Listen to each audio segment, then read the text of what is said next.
कि ਮਿਨੋਰਿਟੀ ਦੇ ਨਾਲ ਇੱਕ ਪੱਖਪਾਤ ਕੀਤਾ ਜਾ ਰਿਹਾ। ਪ੍ਰਾਇਮਰੀ ਸਕੂਲ ਦੇ ਬੱਚਿਆਂ ਦੇ ਉੱਪਰ ਵੀ ਇੱਕ ਵੱਡੀ ਗਾਜ ਡਿੱਗੀ ਹੈ। ਇਹ ਸਕੀਮਾਂ ਸ਼ੁਰੂ ਹੋਈਆਂ ਸੀ 2006 'ਚ ਸੱਚਰ ਕਮੇਟੀ ਦੀ ਰਿਪੋਰਟ ਆਈ ਸੀ, ਬਹੁਤ ਮਹੱਤਵਪੂਰਨ ਰਿਪੋਰਟ ਆ। ਮੌਲਾਨਾ ਅਬਦੁਲ ਜਿਨ੍ਹਾਂ ਦੀ ਬੜੀ ਕੰਟਰੀਬਿਊਸ਼ਨ ਸੀ, ਫਰੀडम ਫਾਈਟਰ ਸੀ। ਜਦੋਂ 75ਵਾਂ ਅਸੀਂ ਮਨਾ ਰਹੇ ਸੀ, ਉਹ ਫਰੀडम ਫਾਈਟਰ ਦੇ 75ਵੇਂ ਤੇ ਉਹਨਾਂ ਦੀ ਸਕੀਮ ਬੰਦ ਕਰ ਦਿੱਤੀ ਗਈ। ਨੈਸ਼ਨਲ ਐਜੂਕੇਸ਼ਨ ਪਾਲਿਸੀ ਦੇ ਵਿੱਚੋਂ ਇਹ ਕੈਟੇਗਰੀਆਂ ਹੀ ਕੱਢਤੀਆਂ, ਉਹਦੇ 'ਚ ਕੋਈ SC OBC ਜਨਰਲ ਕੋਈ ਵੀ ਨਹੀਂ ਰੱਖਿਆ। ਸਿੱਧੇ ਤੌਰ ਤੇ ਇਹ ਸਾਜ਼ਿਸ਼ ਹੈਗੀ ਹੈ ਇੱਕ ਪਾੜਾ ਵਧਾਉਣ ਦੀ ਜਾਂ ਫਿਰ ਨਿੱਜੀ ਘਰਾਂ ਦੇ ਹੱਕ ਦੇ ਵਿੱਚ ਭੁਗਤਣ ਦੀ। ਛੋਟੀਆਂ ਲੈਂਗੁਏਜ ਪਾ ਕੇ 1500 ਲੈਂਗੁਏਜ ਨੇ। ਜਦੋਂ ਇਹ ਸਕੀਮਾਂ ਬਣਾਈਆਂ ਗਈਆਂ ਉਹ 'ਚ ਸੀ ਵੀ ਇਹਦਾ ਸੱਭਿਆਚਾਰ ਬਾਕਾ, ਕਲਚਰ ਬਾਕਾ, ਕਿਸੇ ਕਮਿਊਨਿਟੀ ਦਾ ਉਹਨੂੰ ਪ੍ਰੋਟੈਕਟ ਕਰਨਾ ਸੀ, ਉਹਨਾਂ ਨੂੰ ਸਪੋਰਟ ਨਹੀਂ ਦੇਣੀ। ਉਹਨਾਂ ਦਾ ਸੱਭਿਆਚਾਰ ਵੀ ਮਰ ਜੂ, ਹੌਲੀ ਹੌਲੀ ਇਹਨਾਂ ਦੀ ਲੈਂਗੁਏਜ ਵੀ ਮਰ ਜੂ, ਹੌਲੀ ਹੌਲੀ ਕਲਚਰ। ਆਉਣ ਵਾਲੇ ਸਮੇਂ 'ਚ ਤੁਸੀਂ ਦੇਖ ਲਿਓ ਕਿ ਇੱਕੋ ਬੋਲੀ ਵੱਲ ਨੂੰ ਵਧਿਆ ਜਾ ਰਿਹਾ ਮੁਲਕ। ਹਿੰਦੂ ਰਾਸ਼ਟਰ ਦਾ ਹੋਕਾ ਦਿੱਤਾ ਜਾ ਰਿਹਾ, ਉਸੇ ਤਹਿਤ ਹੀ ਇਹ ਵੱਡਾ ਹਮਲਾ ਹੈ। ਪਾਲਿਸੀ ਨੂੰ ਬਰੀਕੀ ਨਾਲ ਪੜ੍ਹੋ ਤਾਂ ਉਹਦੇ 'ਚ ਟੋਟਲ ਹਿੰਦੂ ਜਿਹੜੀ ਸਿਵਲਾਈਜੇਸ਼ਨ ਆ ਜਾਂ ਉਹਦਾ ਡਿਸਕੋਰਸ ਆ, ਉਹੀ ਉਹਦੇ ਵਿੱਚ ਪ੍ਰੋਜੈਕਟ ਕੀਤਾ ਗਿਆ। ਇਸ ਕਰਕੇ ਇਸ ਕਿਸਮ ਦੀ ਮੁਲਕ ਨੂੰ ਵਿਕਸਿਤ ਕਰਕੇ ਕਿੱਧਰ ਨੂੰ ਲਿਜਾਣਾ ਚਾਹੁੰਦੇ ਨੇ। ਲੋਕਾਂ ਦੇ ਹੱਕ ਤੇ ਡਾਕਾ ਵੱਜ ਰਿਹਾ ਕੇਂਦਰ ਸਰਕਾਰ ਦੇ ਇਸ਼ਾਰੇ ਤੇ, ਤਾਂ ਸੂਬਾ ਸਰਕਾਰ ਨੂੰ ਬੋਲਣਾ ਚਾਹੀਦਾ। ਤੇ ਸੂਬਾ ਸਰਕਾਰਾਂ ਲੱਗਦਾ ਕਿ ਉਸ ਤਰੀਕੇ ਦੀ ਸਾਰਥਕ ਭੂਮਿਕਾ ਨਿਭਾ ਰਹੀਆਂ ਨੇ ਇਸ ਵੇਲੇ ਜਾਂ ਨਹੀਂ ਨਿਭਾ? ਦੇਖੋ, ਸੂਬਾ ਸਰਕਾਰਾਂ ਨੂੰ ਬਹੁਤ ਜ਼ਿਆਦਾ ਜ਼ੋਰ ਨਾਲ ਬੋਲਣਾ ਚਾਹੀਦਾ।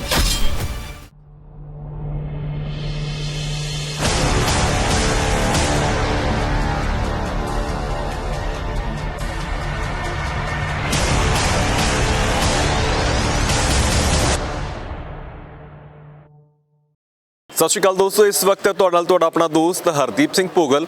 ਕੇਂਦਰ ਸਰਕਾਰ ਇੱਕ ਪਾਸੇ ਗੱਲ ਕਰਦੀ ਹੈ ਕਿ ਅਸੀਂ ਲੋਕਾਂ ਦੇ ਲਈ ਵੱਡੇ ਫੈਸਲੇ ਕਰ ਰਹੇ ਹਾਂ, ਪਰ ਦੂਜੇ ਪਾਸੇ ਕਿ ਮਿਨੋਰਿਟੀ ਦੇ ਨਾਲ ਇੱਕ ਪੱਖਪਾਤ ਕੀਤਾ ਜਾ ਰਿਹਾ। ਵੱਡੇ ਸਵਾਲ ਖੜੇ ਹੋ ਰਹੇ ਨੇ ਕਿਉਂਕਿ ਬਹੁਤ ਸਾਰੀਆਂ ਸਕੀਮਾਂ ਜਿਹੜੀਆਂ ਪਿਛਲੇ ਦਿਨਾਂ ਦੇ ਵਿੱਚ ਵੀ ਅਸੀਂ ਦੇਖੀਆਂ, ਉਹਨਾਂ ਤੇ ਕੱਟ ਆਫ ਕੀਤਾ ਗਿਆ ਜਾਂ ਕ੍ਰਾਸ ਕਰ ਦਿੱਤਾ ਗਿਆ ਜਾਂ ਖਤਮ ਕਰ ਦਿੱਤਾ ਗਿਆ। ਤਾਂ ਇਸੇ ਤਰੀਕੇ ਦੇ ਨਾਲ ਹੁਣ ਪ੍ਰਾਇਮਰੀ ਸਕੂਲ ਦੇ ਬੱਚਿਆਂ ਦੇ ਉੱਪਰ ਵੀ ਇੱਕ ਵੱਡੀ ਗਾਜ ਡਿੱਗੀ ਹੈ।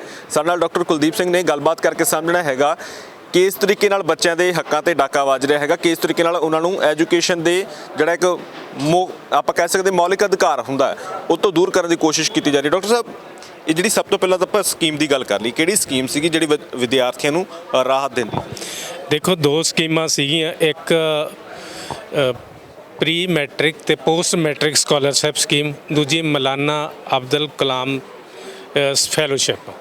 ਇਹ ਦੋ ਸਕੀਮਾਂ ਦੇ ਉੱਪਰ ਬੜਾ ਸੀਰੀਅਸਲੀ ਇਹ ਸਕੀਮਾਂ ਸ਼ੁਰੂ ਹੋਈਆਂ ਸੀ 2006 'ਚ ਸੱਚਰ ਕਮੇਟੀ ਦੀ ਰਿਪੋਰਟ ਆਈ ਸੀ, ਬਹੁਤ ਮਹੱਤਵਪੂਰਨ ਰਿਪੋਰਟ ਆ, ਜਿਹਨੇ ਕਿਹਾ ਸੀਗਾ ਵੀ 6 ਜਿਹੜੀਆਂ ਮਿਨੋਰਿਟੀਜ਼ ਆ, ਜਿਨ੍ਹਾਂ 'ਚ ਜੈਨ ਆ, ਪਾਰਸੀ ਨੇ, ਬੁੱਧ ਨਾਲ ਸੰਬੰਧ ਬੋਧੀ ਨੇ, ਸਿੱਖ ਨੇ, ਤੇ ਇਸ ਤਰ੍ਹਾਂ ਮੁਸਲਿਮ ਕਮਿਊਨਿਟੀ ਆ, ਇਹਨਾਂ ਦੇ ਵਿੱਚ ਇਹਨਾਂ ਨੂੰ ਸਪੋਰਟ ਦੀ ਲੋੜ ਆ।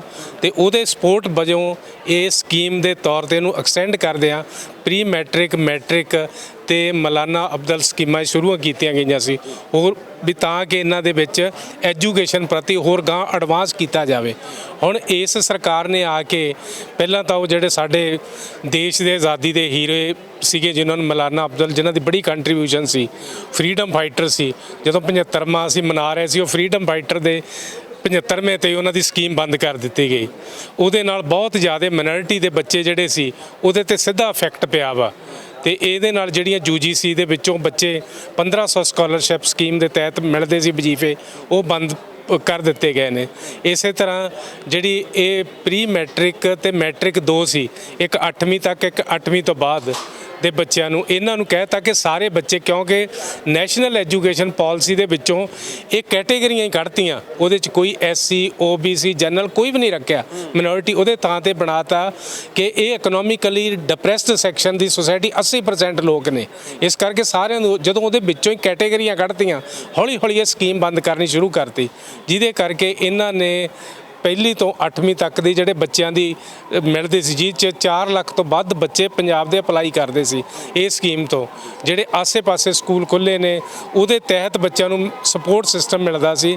ਇਹ ਇੱਕ ਬਹੁਤ ਵੱਡਾ ਮੈਂ ਸਮਝਦਾ ਕਿ ਜਿਹੜਾ ਗਰੀਬ ਐਜੂਕੇਸ਼ਨ ਲਈ ਆ ਰਿਹਾ ਸੀ, ਜਿਹੜਾ ਬੱਚਾ ਪੜ੍ਹਨ ਆ ਰਿਹਾ ਸੀਗਾ, ਇਹ ਹੋਰ ਇਹਦੇ ਨਾਲ ਮਤਲਬ ਪੜ੍ਹਨ ਦਾ ਉਹ ਜਿਹੜਾ ਡਿਪਰੈਸਡ ਸੈਕਸ਼ਨ ਆ, ਦਬਿਆ ਹੋਇਆ ਸੈਕਸ਼ਨ ਆ, ਉਹ ਹੇਠਾਂ ਚਲੇ ਜਾਊਗਾ। ਡਾਕਟਰ ਸਾਹਿਬ, ਸਮਝੀਏ ਕਿ ਸਿੱਧੇ ਤੌਰ ਤੇ ਇਹ ਸਾਜ਼ਿਸ਼ ਹੈਗੀ ਹੈ ਇੱਕ ਪਾੜਾ ਵਧਾਉਣ ਦੀ ਜਾਂ ਫਿਰ ਨਿੱਜੀ ਘਰਾਂ ਦੇ ਹੱਕ ਦੇ ਵਿੱਚ ਭੁਗਤਣ ਦੀ, ਕਿਉਂਕਿ ਨਿੱਜੀ ਘਰਾਣਿਆਂ ਦੇ ਵੱਲੋਂ ਵੱਡੇ ਪੱਧਰ ਤੇ ਅਸੀਂ ਦੇਖਦੇ ਹਾਂ ਕਿ ਐਜੂਕੇਸ਼ਨ ਨੂੰ ਵੀ ਆਪਣੇ ਵੱਲੋਂ ਧੰਦਾ ਬਣਾਇਆ ਹੋਇਆ ਹੈਗਾ। ਤਾਂ ਮੰਨ ਲਈ ਕਿ ਇਹ ਸਿੱਧੇ ਤੌਰ ਤੇ ਉਹਨਾਂ ਨੂੰ ਸਪੋਰਟ ਹੈਗੀ ਤੇ ਦੂਸਰੇ ਪਾਸੇ ਇੱਕ ਜਿਹੜਾ ਅਮੀਰ ਗਰੀਬ ਦਾ ਪਾੜਾ ਜਾਂ ਬੱਚਿਆਂ ਤੋਂ ਐਜੂਕੇਸ਼ਨ ਖੋਹਣ ਦੀ ਸਾਜ਼ਿਸ਼ ਹੈਗੀ। ਇਹਦੇ 'ਚ ਦੇਖੋ ਕਾਰਨ ਇਹ ਆ ਵੀ ਜਿਹੜਾ ਮੁਲਕ ਆ ਨਾ ਜਿਹਦੇ 'ਚ 700 ਤੋਂ ਵੱਧ ਲੈਂਗੁਏਜ ਨੇ, ਛੋਟੀਆਂ ਲੈਂਗੁਏਜ ਪਾ ਕੇ 1500 ਲੈਂਗੁਏਜ ਨੇ। ਜਦੋਂ ਇਹ ਸਕੀਮਾਂ ਬਣਾਈਆਂ ਗਈਆਂ ਉਹ 'ਚ ਸੀ ਵੀ ਇਹਦਾ ਸੱਭਿਆਚਾਰ ਬਾਕਾ, ਕਲਚਰ ਬਾਕਾ, ਕਿਸੇ ਕਮਿਊਨਿਟੀ ਦਾ ਉਹਨੂੰ ਪ੍ਰੋਟੈਕਟ ਕਰਨਾ ਸੀ। ਉਹਨੂੰ ਪ੍ਰੋਟੈਕਟ ਕਰਨ ਦੀ ਥਾਂ ਤੇ ਇਹਨਾਂ ਨੇ ਜਦੋਂ ਸਾਰੀਆਂ ਕੈਟਾਗਰੀਆਂ ਕੱਢਤੀਆਂ, ਉਹਨਾਂ ਨੂੰ ਸਪੋਰਟ ਨਹੀਂ ਦੇਣੀ, ਉਹਨਾਂ ਦਾ ਸੱਭਿਆਚਾਰ ਵੀ ਮਰ ਜੂ, ਹੌਲੀ ਹੌਲੀ ਇਹਨਾਂ ਦੀ ਲੈਂਗੁਏਜ ਵੀ ਮਰ ਜੂ, ਹੌਲੀ ਹੌਲੀ ਕਲਚਰ।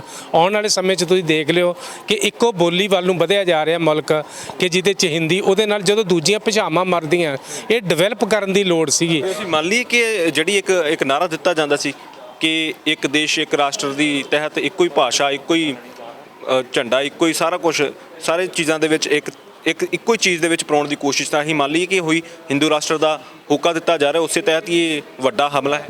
ਦੇਖੋ ਜਦੋਂ ਕੈਟੇਗਰੀਆਂ ਹੀ ਕੱਢਤੀਆਂ, ਉਹਦੇ 'ਚ ਤੁਸੀਂ ਮਿਨੋਰਿਟੀ ਦੇ ਸਕਾਲਰਸ਼ਿਪ ਬੰਦ ਕਰਤੇ, ਉਹਨਾਂ ਨੂੰ ਐਜ ਏ ਰਿਜ਼ਰਵੇਸ਼ਨ ਦਾ ਵੀ ਨੈਸ਼ਨਲ ਐਜੂਕੇਸ਼ਨ ਪਾਲਿਸੀ 'ਚ ਕੋਈ ਬਹੁਤਾ ਜ਼ਿਕਰ ਹੀ ਨਹੀਂ, ਅੱਧੇ ਪੇਜ ਤੋਂ ਵੀ ਘੱਟ ਆ। ਇਸ ਕਰਕੇ ਜਦੋਂ ਸਾਰੀਆਂ ਕੈਟੇਗਰੀਆਂ ਹੀ ਖਤਮ ਕਰਤੀਆਂ, ਤਾਂ ਜੇ ਤੁਸੀਂ ਪਾਲਿਸੀ ਨੂੰ ਬਰੀਕੀ ਨਾਲ ਪੜ੍ਹੋ ਤਾਂ ਉਹਦੇ 'ਚ ਟੋਟਲ ਹਿੰਦੂ ਜਿਹੜੀ ਸਿਵਲਾਈਜੇਸ਼ਨ ਆ ਜਾਂ ਉਹਦਾ ਡਿਸਕੋਰਸ ਆ, ਉਹੀ ਉਹਦੇ ਵਿੱਚ ਪ੍ਰੋਜੈਕਟ ਕੀਤਾ ਗਿਆ। ਇਸ ਕਰਕੇ ਇਸ ਕਿਸਮ ਦੇ ਮੁਲਕ ਨੂੰ ਵਿਕਸਿਤ ਕਰਕੇ ਕਿੱਧਰ ਨੂੰ ਲਿਜਾਣਾ ਚਾਹੁੰਦੇ ਨੇ, ਇਹਦੇ 'ਚੋਂ ਨੈਸ਼ਨਲ ਐਜੂਕੇਸ਼ਨ ਪਾਲਿਸੀ 2020 'ਚੋਂ ਪੂਰਾ ਰਿਫਲੈਕਟ ਹੋ ਰਿਹਾ। ਜਿਹੜੀ ਉਹੀ ਐਜੂਕੇਸ਼ਨ ਪਾਲਿਸੀ, ਇਹਨੇ ਬਹੁਤ ਸਾਰੇ ਸ਼ੰਕੇ ਪਹਿਲਾਂ ਹੀ ਪੈਦਾ ਕਰ ਦਿੱਤੇ ਸੀ। ਭਾਸ਼ਾਵਾਂ ਨੂੰ ਲੈ ਕੇ ਤਾਂ ਸਿੱਧੇ ਤੌਰ ਤੇ ਵੱਡੇ ਪੱਧਰ ਤੇ ਲੋਕਾਂ ਨੇ ਵੀ ਚਿੰਤਾ ਜ਼ਾਹਿਰ ਕੀਤੀ ਸੀ। ਹੁਣ ਇਹ ਜਿਹੜੀਆਂ ਰਿਜ਼ਰਵੇਸ਼ਨ ਜਾਂ ਥੋੜ੍ਹੀਆਂ ਬਹੁਤੀਆਂ ਸਕੀਮਾਂ ਹੇਠਲੇ ਤਬਕੇ ਨੂੰ ਮਿਲਦੀਆਂ ਸੀ, ਉਹ ਵੀ ਖਤਮ ਹੋ ਰਹੀਆਂ। ਲੱਗਦਾ ਕਿ ਫਿਰ ਸਿੱਧੇ ਤੌਰ ਤੇ ਪਾੜਾ ਵਧੂਗਾ, ਉਹੀ ਗਰੀਬ ਅਮੀਰ ਵਾਲਾ, ਤੇ ਉਸੇ ਤਰੀਕੇ ਨਾਲ ਫਿਰ ਇੱਕ ਪਾਸੇ ਲੋਕ ਰਾਜ ਕਰਨ ਵਾਲੇ ਹੋਣਗੇ ਤੇ ਦੂਜੇ ਪਾਸੇ ਉਹਨਾਂ ਦਾ ਹੁਕਮ ਮੰਨਣ ਵਾਲੇ, ਇਹ ਪਾੜਾ ਵਧੇਗਾ। ਦੇਖੋ ਪਾੜੇ ਨਾਲੋਂ ਵੀ ਵੱਡੀ ਗੱਲ ਆ, ਇਹ ਜਿਹੜੀਆਂ ਸਟੇਟਾਂ ਨੇ, ਜਿਵੇਂ ਪਾਲਿਸੀ ਬਣੀ ਆ, ਕੋਈ ਵੀ 1952 ਦੀ ਪਾਲਿਸੀ ਬਣੀ, 1964 ਦੀ ਬਣੀ, 1986 ਦੀ ਬਣੀ, ਉਹ ਸਾਰੀਆਂ ਪਾਲਿਸੀਆਂ ਨੂੰ ਸਟੇਟਾਂ ਨੂੰ ਪੁੱਛਿਆ ਜਾਂਦਾ ਸੀ ਕਿ ਇਹ 20-25 ਇੱਥੇ ਵੱਖ-ਵੱਖ ਏਰੀਏ ਨੇ, ਖਿੱਤੇ ਨੇ, ਉਹਨਾਂ ਦੇ ਹਿਸਾਬ ਨਾਲ ਐਜੂਕੇਸ਼ਨ ਹੁੰਦੀ ਹੈ। ਇਟ ਦੇ ਸਟੇਟ ਦਾ ਪਾਰਟ ਆ। ਉਹ ਜਦੋਂ ਤੁਸੀਂ ਉਹਨੇ ਵਿੱਚੋਂ ਹੀ ਸਾਰੇ ਚੋਂ ਕੱਢਤਾ, ਇਹ ਤਾਂ ਜਿਹੜੇ ਥੱਲੇ ਤਾਂ ਕੀ ਹੈ, ਉਹਨਾਂ ਨੇ ਸਟੇਟ ਨੂੰ ਨਹੀਂ ਪੁੱਛ ਰਹੇ। ਜਿਹੜੀਆਂ ਸਟੇਟਾਂ ਨੇ ਪ੍ਰੋਟੈਕਟ ਕਰਨਾ ਸੀ ਉਹ ਵੀ ਨਹੀਂ ਬੋਲ ਰਹੀਆਂ, ਹੌਲੀ ਹੌਲੀ ਉਹਨੂੰ ਅਸਿੱਧੇ ਰੂਪ 'ਚ ਉਹਨੂੰ ਲਾਗੂ ਹੀ ਕਰ ਰਹੀਆਂ ਨੇ। ਇਸ ਕਰਕੇ ਇਹ ਜਿਹੜਾ ਫੈਡਰਲ ਢਾਂਚੇ ਦਾ ਵੀ ਮਸਲਾ ਸੀ, ਉਹ ਵੀ ਇਹਦੇ ਰਾਹੀਂ ਰਿਫਲੈਕਟ ਹੁੰਦਾ ਕਿ ਉਹਨੂੰ ਵੀ ਹੁਣ ਕੋਈ ਪੁੱਛ ਨਹੀਂ ਰਹੀ, ਉਹ ਕਾਗਜ਼ਾਂ 'ਚ ਹੀ ਰਹਿ ਗਿਆ, ਉਹਦੀ ਇੰਪਲੀਮੈਂਟੇਸ਼ਨ ਹੋਰ ਰੂਪ 'ਚ ਹੋ ਰਹੀ ਹੈ। ਇੱਕ ਬੜੀ ਅਹਿਮ ਚੀਜ਼, ਜਦੋਂ ਹੱਕ ਖੋਏ ਜਾਂਦੇ ਹੋਣ ਤਾਂ ਸੂਬਾ ਸਰਕਾਰਾਂ ਦਾ ਫਰਜ਼ ਬਣਦਾ ਹੁੰਦਾ ਕਿ ਆਪਣੇ ਪੱਧਰ ਤੇ ਦੇਖਣ ਵੀ ਸਾਡੇ ਲੋਕਾਂ ਦੇ ਹੱਕ ਤੇ ਡਾਕਾ ਵੱਜ ਰਿਹਾ ਕੇਂਦਰ ਸਰਕਾਰ ਦੇ ਇਸ਼ਾਰੇ ਤੇ, ਤਾਂ ਸੂਬਾ ਸਰਕਾਰ ਨੂੰ ਬੋਲਣਾ ਚਾਹੀਦਾ। ਤੇ ਸੂਬਾ ਸਰਕਾਰਾਂ ਲੱਗਦਾ ਕਿ ਉਸ ਤਰੀਕੇ ਦੀ ਸਾਰਥਕ ਭੂਮਿਕਾ ਨਿਭਾ ਰਹੀਆਂ ਨੇ ਇਸ ਵੇਲੇ ਜਾਂ ਨਹੀਂ ਨਿਭਾ ਰਹੀਆਂ? ਦੇਖੋ ਸੂਬਾ ਸਰਕਾਰਾਂ ਨੂੰ ਬਹੁਤ ਜ਼ਿਆਦਾ ਜ਼ੋਰ ਨਾਲ ਬੋਲਣਾ ਚਾਹੀਦਾ। ਜਿਵੇਂ ਹੁਣ ਇਹ ਵੀ ਆ matric scholarship scheme, pre matric ਆ ਜਾਂ ਮਲਾਨਾ ਅਫਜ਼ਲ, ਜਾਂ ਜਿਹੜੀਆਂ ਇਹਨਾਂ ਦੀਆਂ, ਇਹ ਰੂਲ ਤਾਂ ਇਹਨਾਂ 'ਤੇ ਹੀ ਕਰ ਰਹੇ ਨੇ ਨਾ। ਜੇ ਉਹਨਾਂ ਨੂੰ ਪ੍ਰੋਟੈਕਟ ਨਹੀਂ ਹੋਣਗੇ, ਇਹਦਾ ਮਤਲਬ ਸੂਬਾ ਸਰਕਾਰ ਤਾਂ ਅਸਿੱਧੇ ਰੂਪ 'ਚ ਉਹਨਾਂ ਦੀ ਸਪੋਰਟ ਹੀ ਕਰ ਰਹੀ ਹੈ। ਇਸ ਕਰਕੇ ਇਸ ਨੂੰ ਸਟੇਟ ਨੂੰ ਚਾਹੀਦਾ ਕਿ ਇਹ ਸਟੇਟ ਜਿਹੜੀ ਐਜੂਕੇਸ਼ਨ ਤੇ ਹੈਲਥ ਦੇ ਨਾਂ 'ਤੇ ਚਲਾਉਣ ਦਾ ਵਾਅਦਾ ਕਰ ਰਹੇ ਨੇ ਕਿ ਤੁਸੀਂ ਮੈਪਿੰਗ ਕਰੋ। ਪਟਿਆਲਾ ਦੇ ਵਿੱਚ 4 ਲੱਖ ਬੱਚਾ ਪੜ੍ਹਦਾ ਪਹਿਲੀ ਤੋਂ 12ਵੀਂ ਤੱਕ, 2 ਲੱਖ ਬੱਚਾ ਪ੍ਰਾਈਵੇਟ ਸਕੂਲਾਂ 'ਚ ਪੜ੍ਹਦਾ, 75% ਦਲਿਤ ਬੱਚੇ ਜਿਹੜੇ ਗੌਰਮੈਂਟ ਸਕੂਲਾਂ 'ਚ ਪੜ੍ਹਦੇ ਆ। ਸੁਸਾਇਟੀ ਆਲਰੇਡੀ ਡਿਵਾਈਡਡ ਹੋਈ ਪਈ ਆ। ਲੁਧਿਆਣੇ ਦੀ ਆਬਾਦੀ ਅੱਜ 20 ਲੱਖ ਆ, ਉੱਥੇ 516 ਦੇ ਲਗਭਗ ਸੀਨੀਅਰ ਸੈਕੰਡਰੀ ਸਕੂਲ ਪ੍ਰਾਈਵੇਟ ਨੇ, ਸੈਂਕੜੇ ਗਲੀਆਂ ਮੁਹੱਲਿਆਂ 'ਚ ਸਕੂਲ ਨੇ। ਇਸ ਕਰਕੇ ਟੋਟਲ ਸਟੇਟ ਮੈਪ ਕਰੇ ਕਿ ਮੈਪਿੰਗ ਕਰਕੇ ਉਹਨੇ ਐਜੂਕੇਸ਼ਨ 'ਚ ਕਿੰਨਾ ਦੇਣਾ ਸੀ।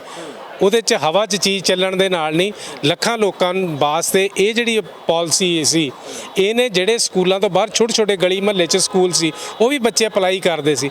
4,60,000 ਬੱਚੇ ਦਾ ਮਸਲਾ, ਇਹ 5-7 ਬੱਚਿਆਂ ਦਾ ਮਸਲਾ ਨਹੀਂ ਜਿਨ੍ਹਾਂ ਨੇ ਅਪਲਾਈ ਕਰਨਾ ਸੀ। ਉਹਨਾਂ ਨੂੰ ਕਹਿ ਦੇ ਤੁਸੀਂ ਬੰਦ ਹੋ ਜਾਏ। ਅਸੀਂ ਜੀ ਇਕੱਲੇ ਪੰਜਾਬ ਦੀ ਥਾਂ ਹੁਣ ਪੂਰੇ ਦੇਸ਼ ਦੀ ਗੱਲ ਕਰ ਲਈਏ, ਕਿਉਂਕਿ ਮੈਨੂੰ ਲੱਗਦਾ ਕਿ ਜੇ ਨੈਸ਼ਨਲ ਪੱਧਰ ਤੇ ਕੋਈ ਪਾਲਿਸੀ ਤਿਆਰ ਹੁੰਦੀ ਹੈ ਤਾਂ ਉਹ ਸਿਰਫ ਪੰਜਾਬ ਦੇ ਨਹੀਂ, ਬਾਕੀ ਖਿੱਤਿਆਂ ਦੇ ਵਿੱਚ ਵੀ ਉਸੇ ਤਰੀਕੇ ਦਾ ਅਸਰ ਰੱਖਦੀ ਹੋਵੇਗੀ।